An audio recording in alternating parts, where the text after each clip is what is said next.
ഒരു പക്ക arranged marriage. രചന ഷാന റിസ്വാൻ. അവതരണം ഷാഹുൽ മലയിൽ. എഡിറ്റിംഗ് ഫൈസൽ സി എന്ന് ഊഞ്ഞേരി. ഓരോന്ന് ഓർത്തങ്ങനെ കിടക്കുമ്പോഴാണ് ഫോൺ ശബ്ദിക്കുന്നത്. എടുത്തു നോക്കുമ്പോൾ ഷിയാബാണ്. പെട്ടെന്ന് അറ്റൻഡ് ചെയ്ത് ചെവിയോട് ചേർത്തു. ഹലോ ഫെബി, അത് ഞാൻ വിളിച്ച ഒരു കാര്യം അന്വേഷിക്കാനാ. ഉണ്ടാവില്ലെന്നറിയാം, എന്നാലും വെറുതെ ഒന്ന് ചോദിക്കട്ടെ.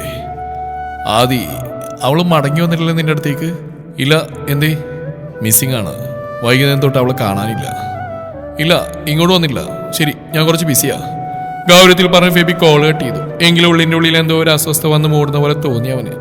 എങ്ങോട്ട് പോയിട്ടുണ്ടാവുമെന്നൊരു ആശങ്ക. അല്പനേരത്തെ ഓട്ടത്തിന് ശേഷം ജീപ്പ് ബീച്ചിലെ മണൽപ്പരപ്പിൽ വന്ന് നിന്നു. റിയാൻ ഒരു ബോട്ടിൽ വെള്ളമെടുത്ത് ആദിക്ക് നേരെ നീട്ടി. അവളത് വാങ്ങിച്ച് ആർത്തിയോടെ വായിലേക്ക് അമിഴ്ത്തി. അപ്പോഴേക്ക് അവൻ പുറത്തേക്ക് ഇറങ്ങിയിരുന്നു. ഒന്ന് നടുനിവർത്തിയപ്പോഴേക്ക് ആദി ഇറങ്ങി. കൈയും മുഖമൊക്കെ കഴിയും ഉഷാറാവും. അപ്പോഴേക്കും ഞാനത് വരുന്നു. ശരിയെന്ന് ആദ്യം തലയനക്കി ഒന്ന് ഫ്രഷായി. സമയം അത്രയും വൈകിയെങ്കിലും ബീച്ചിലെ തിരക്ക് ഒഴിഞ്ഞിട്ടില്ലായിരുന്നു. ആളവിടെ ഓരോരുത്തരെയും നിരീക്ഷിച്ചുകൊണ്ടിരുന്നു. കൂടുതലും കപ്പിൾസാണ്. അവരുടെ കൊഞ്ചലും കുഴയിലും കണ്ടതോടെ ആൾക്ക് ഫെബിയെ ഓർമ്മ വരാൻ തുടങ്ങി. രണ്ടുപേരും ഏറെ ഇഷ്ടപ്പെട്ട ഒന്നായിരുന്നു രാത്രിയിലെ ബീച്ച് യാത്ര. അവളെയും കൈകളിൽ കോരിയെടുത്ത് ഒരറ്റം മുതൽ മറ്റേ അറ്റം വരെ നടന്ന് പ്രണയം പങ്കുവച്ച നിമിഷം മനസ്സിലേക്ക് ഓടിയെത്തിയതും ആ കണ്ണുകൾ കരകവിഞ്ഞ് കവിളിലൂടെ ചാലിട്ടൊഴുകി. ദാ പിടികടി. ദൂരേക്ക് മിഴി നട്ട് നിൽക്കുന്നവളെ റെയ്യാമെന്ന് വിളിച്ചു. പെട്ടെന്ന് കണ്ണുടച്ചവൾ അവന് നേരെ തിരിഞ്ഞു. ചൂട് ചായയും സ്നാക്സും. അവൾ വേഗത്തിൽ അത് വാങ്ങി പിടിച്ചു. അങ്ങോട്ടിരുന്ന് കഴിച്ചോ, അപ്പോഴേക്കും ഞാൻ പോയി എൻ്റെത് വാങ്ങിയിട്ട് വരാം. പറഞ്ഞുകൊണ്ട് അവൻ തിരിഞ്ഞടന്നു. ആദ്യം പുറകിലെ ടൈൽസ് ഭാഗ്യം എനിക്ക് ആ പടവുള്ളിലൊന്നിലേക്ക് ഇരുന്നു. ചൂട് ചായ അല്പം വലിച്ചു കുടിച്ചു. ശേഷം കയ്യിലെ പ്ലേറ്റിൽ ചൂണ്ടുവിരൽ കൊണ്ട് വെറുതെ ഒന്ന് പരതി. തനിക്ക് പറ്റിയത് എന്താണുള്ളതെന്നറിയാൻ. മീനും ചിക്കനും ഒന്നും ഓർക്കാനേ വയ്യവൾക്ക്. ഒരു ബോണ്ട് എടുത്ത് ചെറിയ കഷ്ണം മുറിച്ച് വായിലേക്ക് വെച്ച് മെല്ലെ കഴിക്കാൻ തുടങ്ങി. അപ്പോഴേക്കും റെയ്ഹാൻ അവിടെ അരിയിലായി വന്നിരുന്നു. ഒന്നും മിണ്ടാതെ ഓരോന്നെടുത്ത് അവനും കഴിച്ചുകൊണ്ടിരുന്നു. ഇടക്ക് നോട്ട ആദിയിലേക്ക് പാറി വീണു. നിലത്തേക്ക് ദൃഷ്ടിയൂന്നി മറ്റേതോ ലോകത്തായിരുന്നു അവൾ. ആ മുഖത്ത് വിഷാദം തളം കെട്ടി കിടക്കുന്നുണ്ടായിരുന്നു. ആദി, എന്തോ ചിന്തിച്ചിരുന്നവളെ മെല്ലെ വിളിച്ചവൻ. കഴിക്കുന്നില്ലേ? മതി, ഛർദിക്കാൻ വരിക. രാവിലെ മുതൽ പട്ടിണിയല്ലേ? കാലി വയറായിട്ടായിരിക്കും. ശരിയായി വരണേ. ഇനി വേണേ കഴിക്കണ്ട, ചായ മുഴുവൻ കുടിക്കുക. ആദ്യമൊന്നും മന്ദഹസിച്ചു. ശേഷം ബാക്കി വന്ന ചായ മൊത്തി കുടിച്ചു. കഴിച്ചു കഴിഞ്ഞാൽ ജീപ്പിൽ നിന്ന് കൈയും മുഖവും കഴുകാനുള്ള വെള്ളം എടുത്തു കൊടുത്ത് റെയ്യാൻ വേസ്റ്റ് കളയാൻ പോയി. തിരികെ വന്നപ്പോൾ കടലിൽ കാലം നനച്ച് തിരയിലേക്ക് നോക്കി നിൽക്കുകയാണ് ആദി. എന്തിനാ വൃത്തിയിട്ടവന് മറുപടി എഴുതാൻ പോയത്? അതുകൊണ്ടല്ലേ ഇപ്പൊ പെരുവഴിയിലായത്. മറുപടി കൊടുക്കാതെ അവൾ റെയ്ഹാന്റെ മുഖത്തേക്ക് തന്നെ നോക്കി. കാലിതിനെ കുറിച്ച് എന്തറിഞ്ഞിട്ടാ നീ കണ്ടതല്ല അവൻ. ഏതോ സംസാരത്തിന് തുടക്കം കുറിക്കാണ് റെയ്ഹാനെന്ന് തോന്നിയതും അവന്റെ വാക്കുകൾക്കായി കാതോർത്തു ആദി. റിയാൻ ചെന്ന് മണൽപ്പരപ്പിലേക്ക് ഇരുന്നു. അവന്റെ അടുത്തായി ആദ്യം സ്ഥാനം പിടിച്ചു. അവൻ പറഞ്ഞു തുടങ്ങി. എന്റെ ഉപ്പയും കാലിദിന്റെ ഉപ്പയും ചെറുപ്പം മുതലേ വളരെ അടുത്ത സുഹൃത്തുക്കളായിരുന്നു. വീടുകൾ തമ്മിൽ അധിക ദൂരമില്ല. എപ്പോഴും ഒരുമിച്ചിരുന്നവർ ജോലി അന്വേഷിച്ച് വിദേശത്ത് പോയപ്പോൾ പോലും പിരിഞ്ഞിരുന്നില്ല. അത്രയ്ക്ക് ആത്മബന്ധമായിരുന്നു ഇരുവരും തമ്മിൽ. പ്രവാസത്തിനിടയ്ക്ക് രണ്ടുപേരും നാട്ടിൽ വന്നപ്പോഴാണ് വീട്ടുകാർ യുവാക്കാരെ എടുത്തിരുന്നത്. കാലിദിന്റെ ഉപ്പയുടെ ഉപ്പയാണ് സഹോദരിമാർ അങ്ങോട്ടും ഇങ്ങോട്ടും വിവാഹം കഴിച്ചോട്ടെ എന്ന് അഭിപ്രായപ്പെടുന്നത്. അതിൽ കൂടുതലൊന്നും ആലോചിക്കേണ്ടി വന്നില്ല. ഒരു മാറ്റ കല്യാണം. എന്റെ ഉപ്പയുടെ സഹോദരിയെ അവന്റെ ഉപ്പയും, അവന്റെ ഉപ്പയുടെ സഹോദരിയെ എന്റെ ഉപ്പയും വിവാഹം ചെയ്തു. ഒരു വർഷത്തിന് ശേഷം ദിവസങ്ങളുടെ വ്യത്യാസത്തിൽ എന്റെ വീട്ടിൽ ഫെബിക്കയും മാമിക്ക് കാലിദും ജനിച്ചു. അതിനുശേഷമാണ് തറവാട് വീട് വിട്ട് പുതിയ വീട് വെക്കാമെന്ന് രണ്ടുപ്പമാരും തീരുമാനിക്കുന്നത്. അവിടെയും പിരിയാൻ വയ്യ. ഇനി മുതൽ രണ്ടാൾക്ക് ഒരേ വീട്ടിൽ താമസിക്കാമെന്ന തീരുമാനത്തിൽ ഇപ്പോൾ നമ്മുടെ വീട് നിർമ്മിച്ചു. അവിടേക്ക് താമസം മാറിയ ശേഷം ഞാനും സോനയും ജനിക്കുന്നു. സന്തോഷത്തിന്റെ നാളുകളായിരുന്നു പിന്നീട്. ഉപ്പയും മാമനും ചേർന്ന് ചെറിയ 1-2 ബിസിനസ്സുകൾ തുടങ്ങി. അതെല്ലാം വളർന്ന് ഉന്നതിയിലെത്താൻ അധിക നാളുകൾ വേണ്ടി വന്നില്ല. സാമ്പത്തികമായും മാനസികമായും എല്ലാം കൊണ്ട് സ്വൈര ജീവിതം. ഗൾഫിലുള്ള കടകളെല്ലാം നോക്കി നടത്താൻ വിശ്വസ്തരായ ആളുകൾ കിട്ടിയപ്പോൾ ഉപ്പയും മാമനും പ്രവാസം നിർത്തി. ഇടയ്ക്ക് പോയവര് മാത്രം ചെയ്തു. നാട്ടിൽ സ്ഥിരമായ ശേഷം ഇവിടെ 1-2 ചെറിയ തോതിൽ തുടങ്ങി. അതും നല്ല രീതിയിൽ മുന്നോട്ട് പോയി. സമാധാനത്തിന് മാത്രം ദിനരാത്രങ്ങൾ ഓരോന്നായി കഴിഞ്ഞുകൊണ്ടിരുന്നു. 8ാം ക്ലാസ്സിൽ നിന്ന് മറ്റാണ് ഇക്കാകനെയും കാലിദിനെയും കൂടെ നജീബും കൂടുന്നത്. അവരൊരു ക്ലാസ്സിലല്ലായിട്ട് കൂടി നല്ല ഫ്രണ്ട്സായി. പിന്നീട് അങ്ങോട്ട് 3 പേര് ഒരുമിച്ചായിരുന്നു, സ്കൂളിലും കോളേജിലും എല്ലാം. എങ്കിലും കാലിദിന്റെ സ്വഭാവത്തിന്റെ മാറ്റങ്ങൾ മാത്രം അവർ തിരിച്ചറിയാൻ സാധിച്ചില്ല. അവന് മൂടുണ്ടെങ്കിൽ മാത്രം ഇവരോടൊപ്പം സംസാരിച്ചിരിക്കും, യാത്ര ചെയ്യും, ഭക്ഷണം കഴിക്കും, അങ്ങനെയൊക്കെ. അതെന്താ അങ്ങനെയെന്ന് ആദ്യം ചിന്തിച്ചു തുടങ്ങിയ ഞാനാ. അവരോടൊപ്പം എല്ലാത്തിനും ഇവനും വേണ്ടതല്ലേ? ഫ്രണ്ട്സ് എന്ന് പറഞ്ഞാൽ അങ്ങനെയല്ലേ? സംശയം മറച്ചു പിടിച്ചില്ല. നജീബിനോട് ഫെബിക്കയോട് ഞാൻ ചോദിച്ചു. അവന്റെ ക്യാരക്ടർ അങ്ങനെയാണെന്നായിരുന്നു അവരുടെ മറുപടി. പക്ഷെ മുമ്പ് അവനങ്ങനെ ആയിരുന്നില്ലല്ലോ. കുറച്ച് നാൾ കൊണ്ട് അവനങ്ങനെ മാറിയതാണ്. എപ്പോഴും ഉണ്ട് ചെവിയിലൊരു ഫോൺ. സംസാരിക്കുന്നതെന്നൊന്നും വ്യക്തമാവില്ല. ആരെങ്കിലും അടുത്തേക്ക് വരുന്നതെന്ന് തോന്നി അപ്പം കട്ട് ചെയ്യും. അവനിൽ മറിഞ്ഞിരിക്കുന്ന നിഗൂഢത എന്താണെന്ന് കണ്ടുപിടിക്കുന്നതിലേക്ക് വാശിയായി.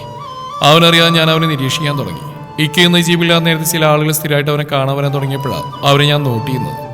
വീട്ടിലേക്ക് വന്ന് അവനെ കൂട്ടിക്കൊണ്ടുപോയോ ഫോണിൽ വിളിച്ച് പുറത്തേക്ക് ഇറങ്ങാൻ ആവശ്യപ്പെടുകയോ ചെയ്യുക അവർ. ആദ്യമൊക്കെ അവരവൻ്റെ ഉദ്ദേശം മനസ്സിലാവാതെ ഞാൻ നിരാശപ്പെടുമായിരുന്നെങ്കിലും പിന്നീട് അവരറിയാതെ അവരെ ഫോളോ ചെയ്യാൻ തുടങ്ങി. വീടിനടുന്ന് ഒരു 7-8 കിലോമീറ്റർ മാറി ഉൾവശത്തേക്ക് ഒരു സ്ഥലമുണ്ട്. ആളുകൾ എത്തിപ്പെടാത്ത ഒരു പ്രദേശം. അവിടെ വട്ടം കൂടിയിരുന്ന് എന്തൊക്കെയോ പ്ലാൻ ചെയ്യലാണ് പരിപാടി. സംസാരിച്ചിരിക്കുമ്പോൾ അവരൊരു പ്രത്യേക സാധനം പോസിറ്റീവായിരുന്നു, കൂടെ മദ്യപാനം. ആ പേര് പറഞ്ഞ് ഞാൻ കാലിദിനെ ചോദ്യം ചെയ്തു. അതവന് ഇഷ്ടമായില്ല. അവിടെ മുതൽ അവൻ്റെ ഉള്ളിൽ എന്നോട് ശത്രുതയായി. പക്ഷെ എനിക്ക് അവൻ എങ്ങനെയെങ്കിലും ഈ ചുഴിയിൽ നിന്ന് കരയറ്റണമെന്നായിരുന്നു. നേരിട്ട് ഫെബിക്കാനോടോ വീട്ടുകാരോടോ പറയാനോ തോന്നിയില്ല. അവരെന്നെ വിശ്വസിക്കുന്നൊരു പേടി. കാലിദ് എന്ന് പറഞ്ഞാൽ അങ്ങനെയാണ് അവരുടെയൊക്കെ മുമ്പിൽ. ഒരവസരത്തിനായി ഞാൻ കാത്തിരുന്നെങ്കിലും വിദഗ്ധമായി അവനെൻ്റെ കൺമുമ്പിൽ പെടാതെ മാറാൻ തുടങ്ങി. മുറുകിയ പോരാട്ടമായിരുന്നു അവിടുന്ന് അങ്ങോട്ട്. അവൻ്റെ കള്ളത്തരങ്ങൾ എങ്ങനെയെങ്കിലും പൊളിച്ച് അവൻ അകപ്പെട്ടു പോയ ഊരാക്കുടുക്കിൽ നിന്നും അവനെ രക്ഷപ്പെടുത്തുന്നത് മാത്രമായിരുന്നു എൻ്റെ ചിന്ത.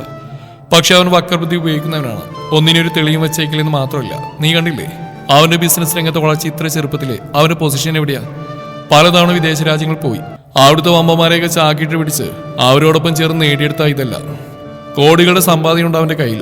വിചാരിക്കുമ്പോഴേക്കും ഫോറിൻ ട്രിപ്പുകൾ, മദ്യം, സ്ത്രീകൾ. അവനെ കണ്ടാ പറയോ ഇങ്ങനൊരു ജീവിതം നയിക്കുന്ന വ്യക്തിയാണെന്ന്? വീട്ടിൽ അവൻ അങ്ങനെയാ. എല്ലാവരെയും മനസ്സിൽ അവന്റെ സ്ഥാനം എന്താ നീയും കണ്ടതല്ലേ? പക്ഷെ അവന്റെ ഉള്ളിൽ ഒരു ചെകുത്താനുണ്ട്, പെണ്ണ്. അവൻ ആഗ്രഹിക്കുന്ന പെണ്ണേതോ എന്ത് വില കൊടുത്ത് അവനത് നേടിയെടുക്കുക തന്നെ ചെയ്യും.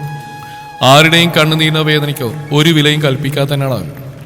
പേടിയായിരുന്നു, 2 പേടിയായിരുന്നു എൻ്റെ ഉള്ളിൽ വളർന്നുകൊണ്ടിരുന്നത്. ഒന്ന് നജീബിനെയും ഫെബിക്കാനെ അവൻ അവൻ്റെ വഴിയിലേക്ക് തിരിക്കുമെന്ന്. രണ്ടാമത്തേത് സോനെ അവൻ ഉപദ്രവിക്കുന്നോർത്ത് ഞാൻ സമാധാനത്തോടെ ഉറങ്ങിയ ദിവസങ്ങളില്ല. കാരണം ഇങ്ങനെയുള്ളമാർക്ക് ഉമ്മയും പെങ്ങളെയും തിരിച്ചറിയാൻ കഴിവുണ്ടാവില്ല. റയാൻ പറഞ്ഞിരുത്തിയൊരു ദീർഘനിശ്വാസം വലിച്ചു വിട്ടു. അവനെങ്ങനെ എൻ്റെ പുറകെ? മുമ്പൊരിക്കലും കാലിദിനെ കണ്ടതായിട്ട് പോലും എൻ്റെ ഓർമ്മയിൽ എവിടെയില്ല. പിന്നെ എങ്ങനെ അവൻ എനിക്ക് കത്തുകൾ എഴുതിയത് എങ്ങനെയാണെന്ന് എനിക്കും അറിയില്ല ആദി. പക്ഷെ അവൻ നിന്നെ പരിചയപ്പെടുന്നു അറിയുന്നു നജീബിലൂടെയാ. ആദിക്ക് സംശയം മാറിയില്ല. നെറ്റി വിളിച്ചുകൊണ്ട് റെയ്ഹാനെ നോക്കി. എന്താ ഇവിടെ? പെട്ടെന്നാണ് പുറകിലൊരു ശബ്ദമായിരുന്നു. തിരിഞ്ഞു നോക്കിയപ്പോൾ പോലീസുകാരൻ. അയാളെ കണ്ടത് ആദിക്ക് പറയണങ്ങി. എന്താ സാറേ, എന്താ കാര്യം? റെയ്ഹാനെ മറുചോദ്യം ഉയർന്നു. എന്താ നിങ്ങൾ ഇവിടെ? എവിടുത്തേറെ നിങ്ങൾ? ഏതാ ഈ പെൺകൊച്ച്? രാത്രി ഇത്ര വൈകിട്ട് വീട്ടിൽ പോകാതെന്താ? അയാൾ ഒറ്റ ശ്വാസത്തിൽ ചോദിച്ചു തീർത്തു. എന്റെ പൊന്നു സാറ് ഒന്ന് അടങ്ങ്. ഇങ്ങനെയൊന്നും തുള്ളാൻ മാത്രം വല്ല കുഴപ്പമുണ്ടായോടെ? സാറ് വിചാരിക്കുന്ന പോലെ ഏതൊരുത്തേയും കൊണ്ട് കറങ്ങി നടക്കുന്നതല്ല, നമ്മുടെ സ്വന്തം കൊണ്ടാട്ടിയാ. ആദിയുടെ കഴുത്തിലെ മാറുമാല പോലീസിന് നേരെ എത്തിക്കൊണ്ട് പറഞ്ഞു റെയ്ഹാൻ. അവന്റെ ചെയ്തി അവൾ വായും പൊളിച്ചിരുന്നു. റെയ്ഹാൻ അവൾക്ക് സൈറ്റ് അടിച്ച് കാണിച്ചു. അധികം സമയം ചെലവഴിക്കണ്ട അവിടെ, ഓരോന്ന് കേൾക്കുന്നല്ലേ, പെട്ടെന്ന് തിരിച്ചു പോകാൻ നോക്ക്. ശരി സാർ, 1 അരമണിക്കൂർ കൂടി, അതിനുള്ളിൽ പോയിക്കോളാം. എന്ത് ചെയ്യാനാ, ഈ ഭാര്യമാരുടെ ഓരോ പൂതികളെ നട്ടപ്പാതിരിക്കുന്ന ബീച്ചിൽ കാറ്റുകൊണ്ടിരിക്കണം. ഒരു കള്ളച്ചിരിയോടെ റെയ്യാൻ പറഞ്ഞു. മറുപടിയായതുപോലെ ഒരു പുഞ്ചിരിയും പാസ്സാക്കി ഇൻസ്പെക്ടറും തിരിഞ്ഞടന്നിരുന്നു. ഒപ്പം കടപ്പള്ളി ഞെരിച്ചുകൊണ്ട് ആദ്യം അവനെ തന്നെ തുറിച്ച് നോക്കുന്നുണ്ടായിരുന്നു. ഇല്ലെങ്കിൽ പേടിച്ചു വച്ച് നീ ആ കൊളാക്കും. ഭർത്താവിന് അനിയന്റെ കൂടെ ഒളിച്ചോടി പോയി എന്നുള്ള ചീത്ത പേര് കേട്ടാ നിനക്ക് കുഴപ്പമൊന്നും ഉണ്ടാവില്ല. പക്ഷെ എനിക്കങ്ങനെയാണോ? കല്യാണം കഴിക്കാനുള്ളതാ. അവനൊന്ന് വിളിച്ചു കാണിച്ചു. സമയം 11 കഴിഞ്ഞപ്പോഴാണ് ഷിയാബിന്റെ വിളി വീണ്ടും ഫെബിയെ തേടിയെത്തുന്നത്. ആകെ തകർന്ന മനസ്സുമായി കണ്ണൊന്നും ആളി വരികയായിരുന്നു അവൻ. ഫോൺ റിംഗ് ചെയ്യുന്ന ശബ്ദം കേട്ട് ഞെട്ടിയുണർന്നു. നോക്കുമ്പോൾ വീണ്ടും ഷിയാബ് അറ്റൻഡ് ചെയ്ത് കാര്യം അന്വേഷിച്ചു. അത് പിന്നെ ഒന്നുമില്ല, ആദ്യം നിന്നെ വിളിക്കുകയൊന്നും ചെയ്തിട്ടില്ലല്ലോ അല്ലേ? ഇല്ല. എന്നാ ശരി. ആഷി എങ്ങനെയുണ്ട് അവന്? ഐസിയിൽ തുടരുക. അത്രമാത്രമാണ് ഷിയാബ് കോൾ കട്ട് ചെയ്തു. അതോടെ മിഴികളെ തേടിയെത്തിയ ഫെബിയുടെ ഉറക്കം ഏതോ വഴിക്ക് പോയി. അവൻ ചിന്തയിലാണ്ട്. നേരെ ഇത്ര വൈകിട്ട് ആദ്യയെക്കുറിച്ചൊരു വിവരം ലഭിച്ചില്ലെന്ന് പറഞ്ഞാൽ അവൾ എവിടെ പോയിട്ടുണ്ടാവും? രാത്രിയായാൽ പിന്നെ ഒറ്റയ്ക്ക് വീടിന്റെ മുറ്റത്തേക്ക് പോലും ഇറങ്ങാത്ത പെണ്ണാണ്. അവൾ തനിച്ച് എങ്ങോട്ട് പോവാൻ? ഇനി കൂട്ടിന് കാലിതും അവരൊരുമിച്ചായിരിക്കുമോ? അങ്ങനെ ഒരു കാര്യം ഓർക്കാൻ പോലും വയ്യാതെ ഹൃദയം നൊന്തു അവന്. കണ്ണുകൾ ഇറുക്കിയടച്ച് തലയിണയിലേക്ക് മുഖം ചേർത്ത് വെച്ച് കുറച്ച് സമയം കിടന്നു. ശേഷം എന്തോർത്ത് ഫോൺ കയ്യിലേക്ക് എടുത്തു. നമ്മളെവിടെയാ പറഞ്ഞു നിർത്തി? നജീബ് വഴിയെ കാലിദിനെ പരിചയപ്പെടുത്തുന്നല്ലായിരുന്നു. ആദ്യ ആകാംക്ഷയോടെ വീണ്ടും അവന് കേൾക്കാൻ കാതോർത്തു. അപ്പോഴേക്ക് റെയ്ഹാന്റെ ഫോൺ ശബ്ദിച്ചു തുടങ്ങിയിരുന്നു. പോക്കറ്റിൽ നിന്ന് ഫോൺ വലിച്ചൂരി അവൻ സ്ക്രീനിലേക്ക് നോക്കിയ ഒരു നിമിഷം. ശേഷം ആദിക്ക് നേരെ തിരിച്ചു. Brother calling. ആളുടെ നോട്ടം സ്ക്രീനിൽ നിന്ന് റെയ്ഹാനിലേക്ക് നീണ്ടു. കോൾ അറ്റൻഡ് ചെയ്ത് അവൻ സ്പീക്കർ ഓൺ ചെയ്തു. ഹലോ ഫെബിക്ക. റെയ്ഹാൻ, നീ എവിടെയാടാ? ഞാൻ ബീച്ചിലോ? ഈ സമയത്തോ? എന്താ അവിടെ? ചുമ്മാ. തനിച്ചാണോ? അല്ല, എൻ്റെ ഗേൾഫ്രണ്ടിൻ്റെ കൂടെ. കുറുമ്പോടെ പറഞ്ഞോടെ നാക്കടിച്ചു. അവന്റെ സംസാരം ഇഷ്ടപ്പെടാത്ത പോലെ ശാസിനിയോടെ വിളിച്ച് ഫെബി. ഇല്ലിക, വെറുതെ പറഞ്ഞാ? ഒറ്റയ്ക്കേ ഉള്ളൂ. എന്താ വിളിച്ചത്? അവന് ഷിയാബ് 2-3 തവണയായിട്ട് വിളിക്കുന്നു, അവളെ കാണാനില്ലെന്ന് പറഞ്ഞുകൊണ്ട്. നീയായിട്ട് കൂട്ടാണല്ലോ, നിന്നെ കോണ്ടാക്ട് ചെയ്തിരുന്നെന്ന് അറിയാൻ വേണ്ടി വിളിച്ചാ. ആദ്യം റെയ്യാനും മുഖത്തോട് മുഖം നോക്കി. ഏതവിടെ കാര്യമാണിക്കാ? എനിക്ക് മനസ്സിലാവുന്നില്ല, ഒന്ന് തെളിച്ചു പറ. റെയ്യാൻ ചുമ്മാ പറഞ്ഞു. നിനക്കറിയില്ലടാ ആരാണെന്ന്. ഷിയാബ് എന്നെ വിളിച്ച് അന്വേഷിക്കണമെങ്കിൽ അത് ആരുടെ കാര്യമാണെന്ന് നിനക്കറിയില്ലേ? ഫെബിക്ക് എവിടുന്നൊക്കെയോ ദേഷ്യം പാഞ്ഞു കയറി. അവൻ റെയ്യാനോട് ശബ്ദമുയർത്തി. ഓ ആദി, എനിക്ക് പെട്ടെന്ന് വർക്കായില്ല, അതുകൊണ്ടാ. അവളുടെ കാര്യം എനിക്കറിയില്ല, എന്നെ കോണ്ടാക്ട് ചെയ്തിട്ടില്ല. ആ ശരി, പിന്നെ ഇനി അവൾ തിരിഞ്ഞു കളിക്കാൻ പെട്ടെന്ന് വീട്ടിലേക്ക് വന്നോളാം. എന്നെ കൊണ്ട് ഇനിയും വിളിപ്പിക്കരുത്. ഇല്ല, ഞാൻ അതേ പുറപ്പെട്ടു. കോൾ ഡിസ്കണക്ട് ആയി. റെയ്യാൻ ഫോൺ പോക്കറ്റിലേക്ക് തിരികെ വീണ്ടും സംസാരിക്കാനായി ആദിയുടെ നേർക്ക് തിരിയുമ്പോഴാണ് അവളുടെ മിഴികളിൽ നനവുകളെന്ന് കാണുന്നത്. അത് അവനിലും ചെറിയ തോതിൽ നോവ് വരുത്തി. നീ ടെൻഷൻ ആവണ്ട, ചില പരീക്ഷണങ്ങളൊക്കെ ജീവിതത്തിലുണ്ടാവും. എന്ന് വെച്ചാൽ എല്ലാവരും കൊണ്ട് അവസാനിക്കുന്നു എന്നല്ല അതിനർത്ഥം. കൂടുതൽ കെട്ടുറപ്പോടെ പഴയതിലും മനോഹരമായി നിങ്ങളുടെ ജീവിതം മുന്നോട്ട് പോകും. ഞാനല്ലേ പറയുന്നത്. കണ്ടില്ലേ, നിന്നെക്കുറിച്ചൊരു വിവരം അറിയാതായപ്പോൾ അവൻ വിളിച്ച്. അത് ഷിയാബൊക്കെ പറഞ്ഞുകൊണ്ട് മാത്രമാണെന്നാണോ നീ വിചാരിച്ച്? ഒരിക്കലും അല്ല. മറിച്ച് അവൻ്റെ ഉള്ളിലെ വിഷമം കൊണ്ടാണ്. പക്ഷെ അതവന് സമ്മതിച്ചില്ല. കാരണം അതിനേക്കാൾ ഒരുപടി മുന്നിൽക്കുകയാണ് നിന്നോടുള്ള വാശിയും ദേഷ്യം അവനിപ്പോ. അവളെ ആശ്വസിപ്പിച്ചുകൊണ്ട് അവനെ ചിരിക്കാൻ ശ്രമിച്ചു. പ്രതീക്ഷയോടെ അവൾ അവനെ കേട്ടിരുന്നു. ആ കണ്ണോടിച്ച് നല്ല കുട്ടിയാ, നേരത്തെ ബാക്കി സ്റ്റോറി ഞാൻ പറഞ്ഞുതരാം. റെയ്യാൻ, എനിക്ക് ഒട്ടും വയ്യ, തല കറങ്ങുന്ന പോലെ തോന്നുക, ഞാനത് കിടന്നോട്ടെ? അവൾ ചോദിച്ചു. മടക്കി വെച്ച കാലുകൾ അവൻ പെട്ടെന്ന് നിവർത്തി വെച്ചു. എന്റെ മടിയിലേക്ക് തലവെച്ച് കിടന്നു. ഏയ് വേണ്ട, ഞാൻ ഈ മണലിൽ കിടന്നോളാം. നിന്റെ ഷിയാബിക്കാണ്ടി ഞാനിപ്പോ അങ്ങനെ കരുതിയാൽ മതി എന്നെ. റെയ്യാൻ സ്നേഹത്തോടെ പറഞ്ഞപ്പോൾ അവൾക്ക് നിരസിക്കാൻ കഴിഞ്ഞില്ല. അതിലേറെ ക്ഷീണം തളർത്തിയിരുന്ന അവള് പെട്ടെന്ന് അവന്റെ മടിയിലേക്ക് ചാഞ്ഞു. അവളുടെ ഈ അവസ്ഥയിൽ ഒരു കുഞ്ഞിനോടെന്ന പോലെ വാത്സല്യമായിരുന്നു അവന്റെ മനസ്സ് നിറയെ. സമാധാനിപ്പിക്കാനെന്നോണം അവളുടെ മുടിയഴകളിലൂടെ വെറുതെ അവനങ്ങനെ തഴുകി വിട്ടു. ബാക്കി പറ റെയ്യാൻ, നജീബ് കോഴി എങ്ങനെയാ കാലിദിനെ അറിഞ്ഞു തുടങ്ങിയത്? നജീബ് നിന്നെ ശ്രദ്ധിച്ചു തുടങ്ങിയ നാളെ തൊട്ട് തന്നെ കഥകളെല്ലാം ഇക്കയോടും കാലിദിനോടൊന്നും പറയായിരുന്നു. പിന്നെ നിങ്ങൾ പ്രണയിച്ചു തുടങ്ങിയതിനു ശേഷം എപ്പോഴോ യാദൃശ്ചികമായിട്ടാ അവന്റെ ഫോണിൽ കാലിദിന്റെ ഫോട്ടോ കാണുന്നത്. അപ്പോഴേ അവന്റെ മനസ്സിലൊരു മോഹമുണ്ടെന്നെങ്കിലും നീ നജീബിന്റെ പെണ്ണാണെന്ന് സ്വയം പറഞ്ഞ് പഠിപ്പിച്ചവൻ. പിന്നെ വർഷങ്ങൾക്ക് ശേഷം നിങ്ങൾ പിരിഞ്ഞോന്നറിഞ്ഞപ്പോഴാ അവൻ നിന്നെ തേടി വരുന്നത്. അതും നിന്റെ അജ്ഞാത കാമുകനായിട്ട്. സ്കൂൾ കുട്ടികൾക്ക് ചോക്ലേറ്റുകൾ വാങ്ങി നൽകിയ അവൻ നിന്റെ ബാഗിനുള്ള ആ കത്തുകൾ എത്തിച്ച്. അതുപോലെ നീ കൊടുത്തിരുന്ന മറുപടി കത്തുകൾ അവരെ കൊണ്ട് തന്നെ എടുപ്പിക്കുകയും ചെയ്തു. കാലിദിനെ ഒരിക്കൽ പോലും നീ കാണാതെ പോയത് അതുകൊണ്ടാ. അവൻ നിന്റെ മുന്നിലേക്ക് വന്നിട്ടില്ല, മറിഞ്ഞിരുന്ന് കളിക്കുകയായിരുന്നു. ആദ്യ അത്ഭുതത്തോടെ റെയ്യാനെ കേട്ടിരുന്നു. എന്തൊക്കെയാണ് എൻ്റെ ജീവിതത്തിൽ കഴിഞ്ഞു പോയത് പടച്ചവനെ, ഇതിലും വലുത് വരേണ്ടതായിരുന്നു, നീ തട്ടിത്തെറിപ്പിച്ചു. അവൾ മനസ്സറിഞ്ഞ് റബ്ബിനെ സ്തുതിച്ചു. പക്ഷെ ഇതൊക്കെ ഞാൻ അറിയുന്ന വളരെ വൈകിയ. കാലിദിനെ നിരീക്ഷിക്കുന്നതിനിടയിലാണ് ഒരു ദിവസം അവന്റെ റൂമിൽ കയറി ഞാൻ പരിശോധന നടത്തുന്നത്. അപ്പോഴാണ് അവന്റെ വിലപ്പെട്ട ആ ഡയറി എൻ്റെ കയ്യിൽ കിട്ടുന്നത്. ഞാനിപ്പോൾ പറഞ്ഞ അത്രയും കാര്യങ്ങൾ അതിൽ വിശദമായിട്ട് എഴുതിയിരുന്നു. അങ്ങനെയാണ് ഞാനിതെല്ലാം മനസ്സിലാക്കുന്നത്. പിന്നെ ഒരു ദിവസമാണ് നജീബ് പണ്ട് സ്നേഹിച്ച ആദ്യമാണ് താൻ വിവാഹം ചെയ്യാൻ പോകുന്നതെന്ന് ഇക്ക എന്നോട് പറയുന്നത്. കേട്ടപ്പോൾ ചെറിയ ഞെട്ടിലൊന്നല്ല ഞാൻ ഞെട്ടിയത്. ഇക്കയോട് എല്ലാം തുറന്നു പറഞ്ഞാലെന്ന് ആദ്യം ആലോചിച്ചു. പിന്നെ തോന്നി വേണ്ടെന്ന്. എന്തിനു വെറുതെ അവൻ്റെ മനസ്സമാധാനം കൂടി ഇല്ലാതാക്കണം. ഒക്കെ വരുന്നിടത്ത് വെച്ച് കാണാമെന്നായി. കാലിദിന്റെ ആത്മസുഹൃത്ത് എന്നതിലുപരി അവന്റെ സഹോദരനും കൂടിയാണല്ലോ ഫെബിക്ക. അവന്റെ ഭാര്യയായിട്ട് വരുന്ന നിന്നെ പെങ്ങളെ പോലെ കാണുമായിരിക്കുന്നത് ഞാൻ വെറുതെ മോഹിച്ചു പോയി. പോരാത്തിനൊരു മുന്നറിയിപ്പ് പോലെ നിന്റെ ഒരു രോമത്തിൽ പോലും തൊടാൻ സാധിക്കില്ല എന്നൊക്കെ ഒരു മറുപടി എന്നാണ് അവന്റെ ഡയറിയിൽ ഞാൻ എഴുതി വെക്കുകയും ചെയ്തു. അതൊക്കെ കഴിഞ്ഞിട്ടായിരിക്കും നീ അവന് മറുപടി എഴുതിയത്. അതുകൊണ്ടാണ് ഞാനത് അറിയാതെ പോയത്. ആരോ അവന്റെ പുറകെ ഉണ്ടെന്ന് തോന്നലുണ്ടാവണം. പിന്നീട് നോക്കിയപ്പോഴെല്ലാം അവന്റെ റൂം ലോക്കായിരുന്നു. അതുകൊണ്ട് തന്നെ അവന്റെ ഭാഗത്ത് നിന്നെ കുറിച്ചുള്ള ഒരു വിവരം പിന്നീട് എനിക്ക് കിട്ടിയതുമില്ല. ആദ്യമല്ല അവന്റെ മടിയിൽ നിന്ന് തലവൊക്കെ എഴുന്നേറ്റിരുന്നു. അപ്പൊ അന്ന് നജീബിക്ക് നിസ്രീനോട് സംസാരിക്കാൻ വേണ്ടി വീട്ടിൽ വന്നപ്പോ ഒന്നും അറിയാത്തവനെ പോലെ നിന്നെന്തിനാ നീ? അത് ഞാൻ ചുമ്മാ ആക്ട് ചെയ്താ. കാര്യങ്ങൾ നിന്നോട് പറയാനുള്ള ടൈം ആയിട്ടില്ലെന്ന് തോന്നി എനിക്ക്. ഇവിടെ ഇങ്ങനെ ഇരുന്നാ മതിയോ? പോകണ്ടേ? ആ പോലീസുകാരൻ വീണ്ടും പോരും. അയാളുടെ വായിക്കുന്ന കേൾക്കേണ്ടി വരും. എങ്ങോട്ട് പോകും നമ്മള്? നീ എഴുന്നേൽക്ക്. തൽക്കാലം നമുക്ക് ഏതെങ്കിലും ഹോട്ടലിൽ റൂം എടുക്കാം. പറഞ്ഞോടനെ എഴുന്നേറ്റ് പാൻറിൽ പറ്റിയ പൊടിയെല്ലാം തട്ടിക്കളഞ്ഞു. അവന് പുറകെ ആദ്യം എഴുന്നേറ്റു. വണ്ടിക്കരികിലേക്ക് നടക്കുമ്പോഴാണ് റെയ്യാന്റെ ഫോൺ വീണ്ടും റിങ്ങിന്ന്. കയ്യിലെടുത്ത് നോക്കിയത് അറിയാതെ അവന്റെ ചുണ്ടിലോ പുഞ്ചിരി വിടന്നു. പെട്ടെന്ന് അറ്റൻഡ് ചെയ്ത് ചെവിയോരം ചേർത്തു. എന്ത് വേണം? അത് പിന്നെ എന്ത് പറ്റിയെന്നറിയാൻ. എന്ത് പറ്റിയാലെന്താ? നിനക്കെന്നെ കണ്ണെടുത്താൽ കണ്ടുകൂടല്ലോ. അല്പം ഗൗരവത്തിൽ റെയ്യാന്റെ ശബ്ദമുയർന്നു. മറുപുറം നിശബ്ദമായി. അത് പിന്നെ എപ്പോഴും വിളിക്കുകയും മെസ്സേജ് അയക്കുകയും ചെയ്യുന്ന ആളുടെ ഒരു അറിവും പെട്ടെന്ന് ഇല്ലാതായപ്പോ എന്ത് സംഭവിച്ചു എന്നറിയാൻ ഞാൻ. കുറച്ചു നേരത്തെ നിശബ്ദതയ്ക്ക് ശേഷം ഒരു പരിങ്ങളോട് അവൾ പറയുന്ന കേട്ട് റെയ്ഹാന്റെ അത്തരം വീണ്ടും വിടർന്നു. ഈ പാതിര വരെ കാത്തിരുന്നു. എന്നിട്ടും തന്റെ വിളിയോ മെസ്സേജോ അവളെ തേടി പോവാത്ത കാരണം ഇങ്ങോട്ട് വിളിച്ചാണെന്ന് അവന് മനസ്സിലായി. എന്നാലും വിളിച്ചല്ലേ, എനിക്കൊരു സഹായം ചെയ്യോ? ഇപ്പോഴോ? എന്തേ? ഉപ്പയുണ്ടോ വീട്ടില്? ഉണ്ട്. ശരി, ഞാൻ അങ്ങോട്ടേക്ക് വരാം. ഈ നട്ടപ്പാതിരിക്കോ? അവളുടെ കണ്ണ് തള്ളി. അതെ, ബാക്കി ഞാൻ വന്നിട്ട് പറഞ്ഞുതരാം. അവൻ പറഞ്ഞ അവളുടെ മറുപടി കാത്തിരിക്കാതെ അവൻ കോൾ കട്ട് ചെയ്തു. അതെ, പെട്ടെന്ന് നടക്ക്. നിന്നെ എന്ത് ചെയ്യണമെന്ന് ഞാൻ തീരുമാനിച്ചിട്ടുണ്ട്.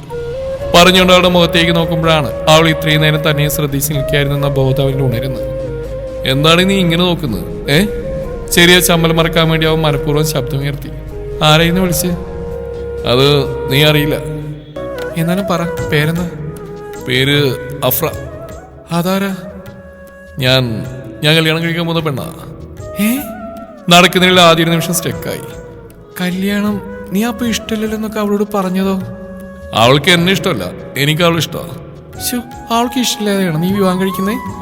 ഒക്കെ ഞാൻ വിശദമായിട്ട് പറഞ്ഞുതരാം, നീ ആദ്യം ജീപ്പിലേക്കൊന്ന് കയറ്. അവനനുസരിച്ചെന്നാണ് അവൾ കയറിയിരുന്നു. കൂടെ അവനും വൈകിപ്പിക്കാതെ പെട്ടെന്ന് തന്നെ വണ്ടി സ്റ്റാർട്ട് ചെയ്ത് അഫ്രയുടെ വീടിനെ ലക്ഷ്യമാക്കി നീങ്ങി. മടങ്ങിപ്പോകുമ്പോൾ തന്റെ ജീവിതത്തിൽ സംഭവിച്ചൊക്കെ വിശദമാക്കി തരാമെന്ന് പറഞ്ഞിരുന്നെങ്കിലും ആ യാത്രയിലുടനീളം മൗനത്തിലായിരുന്നു റെയ്ഹാൻ. 1-2 തവണ ആദ്യം ഓരോന്നൊക്കെ ചോദിച്ചെങ്കിലും അവനിൽ നിന്ന് പ്രതികരണമൊന്നും ഉണ്ടായില്ല. അവൻ ഏതോ സ്വപ്നലോകത്തിലാണെന്ന് മനസ്സിലാക്കി അവളും പിന്നെ ഒന്നും മിണ്ടാതെ മുന്നോട്ട് നോക്കിക്കൊണ്ടിരുന്നു. ഗേറ്റിന് മുമ്പിൽ വണ്ടി നിർത്തി കാലിതുമല്ല അതിൽ നിന്ന് ഇറങ്ങി. നല്ല ബോഡി പെയിൻ ഉണ്ടായിരുന്നു അവന്. അമ്മാതിരി അടിയിലെ നേരത്തെ റെയ്ഹാനോട് കിട്ടിയത്. മേലിലെ കാലെടുത്ത് വേച്ച് വെച്ചാൻ ഗേറ്റിന് വിടവിലൂടെ അകത്തേക്കൊന്ന് എത്തി നോക്കി. ഒരു ഇലനക്കം പോലും ഇല്ലായിരുന്നു അവിടെ എങ്ങും. അല്ലെങ്കിൽ ഈ നട്ടപ്പാതിരക്ക് ആരോട് വന്നിരിക്കുന്നതെന്ന് ചിന്തിച്ചുകൊണ്ട് അവൻ വീണ്ടും മുന്നോട്ട് ചുവടെടുത്ത് വെച്ചു. ഒരു വിധത്തിൽ സിറ്റ് ഔട്ടിലെത്തി. വെറുതെ ഡോറിന്റെ ഞെക്കിൽ പിടിച്ചൊന്ന് അമർത്തി. അത് ലോക്കാണെന്ന് അറിയാമായിരുന്നിട്ടും വാതിൽ തുറക്കുന്നില്ലെന്ന് കണ്ടപ്പോൾ കയ്യിലെ സ്പെയർ കീ ഉപയോഗിച്ച് ശബ്ദമുണ്ടാക്കാതെ പതിയെ ഡോറൊന്ന് അകത്തേക്ക് കയറി. ഇരുട്ടിലൂടെ തപ്പിത്തടഞ്ഞ് തന്റെ റൂമിൽ ലക്ഷ്യം വെച്ച് നടന്നു. അതിന്റെ ഫ്രണ്ടിലെത്തിയതും പോക്കറ്റിൽ നിന്ന് ചാവിയെടുത്ത് വാതിൽ തുറന്ന് അകത്തേക്ക് കയറി. അവന് വേണ്ടതും വേണ്ടാത്തതുമായ സകല സാധനങ്ങൾ വാരിപ്പെറുക്കി കൂട്ടാൻ തുടങ്ങി. എല്ലാം പാക്ക് ചെയ്ത് കഴിഞ്ഞപ്പോൾ വന്ന പോലെ തന്നെ തിരിച്ചിറങ്ങി. ഡോർ അടച്ചു. ചാവി എടുത്തില്ല, ഇനി അതിന്റെ ആവശ്യമില്ല. എന്നേക്കുമായി വീട് വിട്ടിറങ്ങിയാണ്. വീട് മാത്രമല്ല, നാടും. പക്ഷെ പോകുന്ന ഒറ്റക്കായിരിക്കില്ലെന്ന് മാത്രം. മനസ്സിലാഗ്രഹിച്ച ഒരു പെണ്ണുണ്ട്. റെയ്ഹാന്റെ കയ്യിൽ നിന്ന് അവളെ പറിച്ചെടുത്ത് തനിക്കൊപ്പം കൊണ്ടുപോകണം. അങ്ങനെ ഓരോന്നും കണക്കൂട്ടി കഴിഞ്ഞപ്പോഴേക്കും അവൻ വീടിന്റെ ഫ്രണ്ടിലെത്തിയിരുന്നു. ഡോർ ലോക്ക് ചെയ്ത് പരമാവധി വേഗത്തിൽ നടന്ന് വണ്ടിയിൽ കയറി അവിടുന്ന് സ്ഥലം വിട്ടു. തുടരും ഈ കഥയുടെ ബാക്കി ഭാഗം നാളെ ഇതേ സമയം.